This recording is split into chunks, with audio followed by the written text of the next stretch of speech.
I pozdrav svima ljudi, dobrodošli na epizodu. Danas ljudi radimo jedan kratak klip, kao što vidite.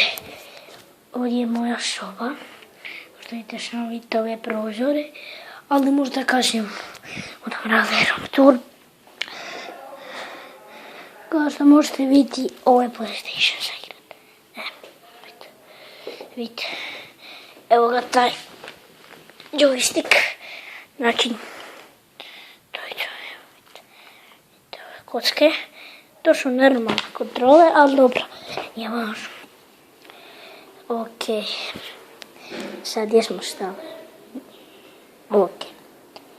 I ovako, i samo sam ti ovo pokazao.